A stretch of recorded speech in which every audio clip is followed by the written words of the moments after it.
We're talking about the 7 vital changes I'd make if I had a parenting do-over.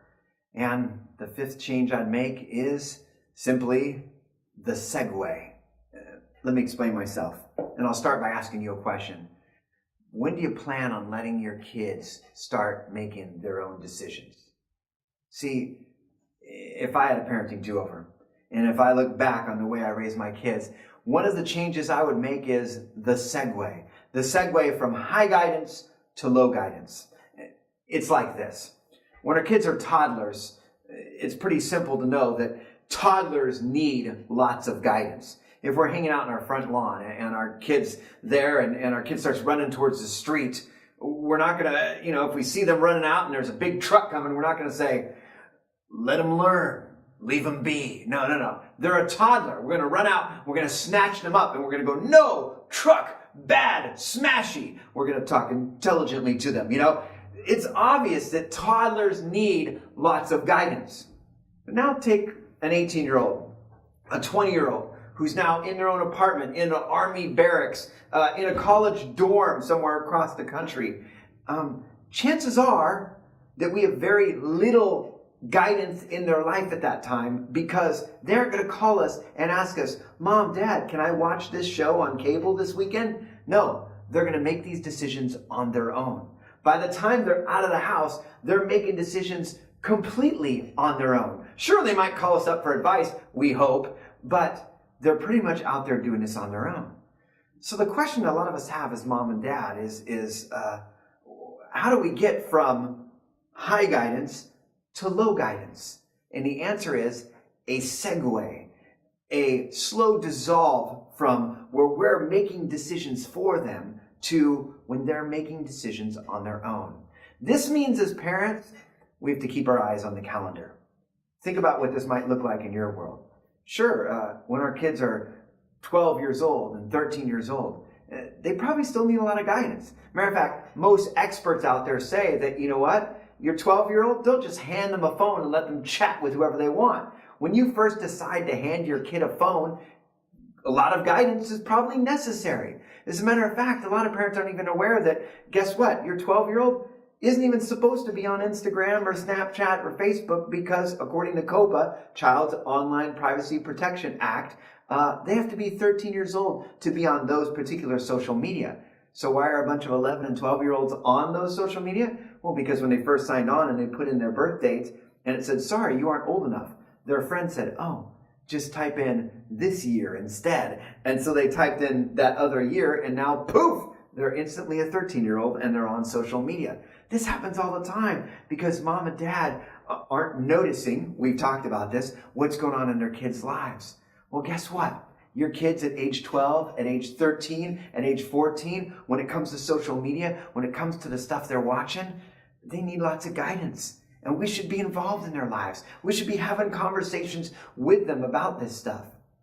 But as parents, we need to have our eyes on the calendar. And we need to remember that our 17-year-old, our 18-year-old, we better not be making all those decisions for them. Because a lot of parents, we literally wait until the day they leave, and in their college dorm or in their army barracks, they're making decisions for the first time in their life. I don't know about you, but if I had a parenting do-over, I would have kept my eye on the calendar a little more. I would have made it more of a segue. As a matter of fact, being honest, I made this adjustment midway through the parenting process, because I started to see this happening over and over again. And so what I did is, with my daughters, as they were getting older and my son was already out of the house, I was looking and I was saying, wow, I don't think I gave my son enough opportunities to make many of these decisions on his own. And so I thought, I'm going to switch that. I'm going to correct this. And so my wife and I, we talked to our daughters, and we actually said, hey, our goal for you is that by 17 and a half, you're making your own decisions. Matter of fact, our hope is that we have no rules in the house. I'm not alone in this. Andy Stanley said something similar. He was interviewed and he was talking about raising middle schoolers. And he said something he did is he took his kids aside when they were in middle school. And he said, hey, you guys might think I'm the strictest dad on the block right now, but let me tell you something. When you're in your senior year, my plan is to have no rules for you. My plan is to equip you to start making your own decisions so that while you're still here in this house, you are making many of these decisions on your own. If I had a parenting do-over, I would have done that with all 3 of my kids.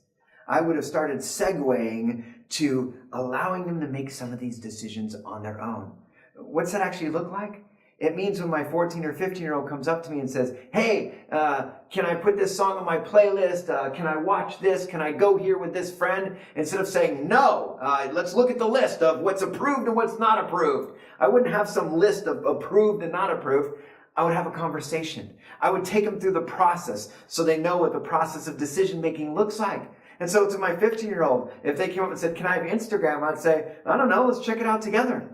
And then the 2 of us would look together and we'd look at it and maybe we'd Google Instagram safety tips, because guaranteed your kid's going to ask you about some app that you have no idea about, and you're probably going to start with a Google search.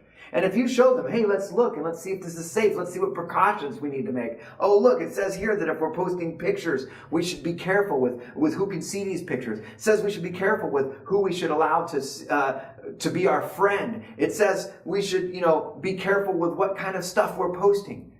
If we can have these conversations with them and then say, what do you think is wise?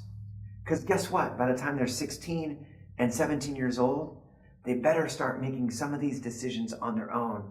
Because my guess is you don't want them trying this for the first time when they're halfway across the country in some college dorm. The Segway needs to start now. So what's that look like in your home? What's this look like? I know I was at a parent workshop in Texas and a mom came up to me and she heard a lot of what I was talking about. I was talking about social media and some of the precautions we need to take as parents, especially with younger kids. But she came up to me and said, so my 17-year-old, she wants Instagram. And I said, 17, so when does she go out of the house, you think? And she said, oh, this fall. She's actually already accepted to school. So we're talking less than 6 months from now. And she said, so I haven't let her have social media. And I said, why? She goes, well, isn't social media bad? So it was funny as I talked with this mom, here she was with her kid has less than 6 months before she leaves the house. And this mom was sitting there saying, do I or do I not let my daughter have Instagram? Guess what? Tell you what, by the time our kids are 16 and 17 years old, we need to be equipping them to start making some of these decisions on their own. So what does that look like in your house? What does this Segway look like? What do these conversations look like? We need to give our kids the big picture. Trust me, they're going to love it if you tell them that your plan is no rules senior year.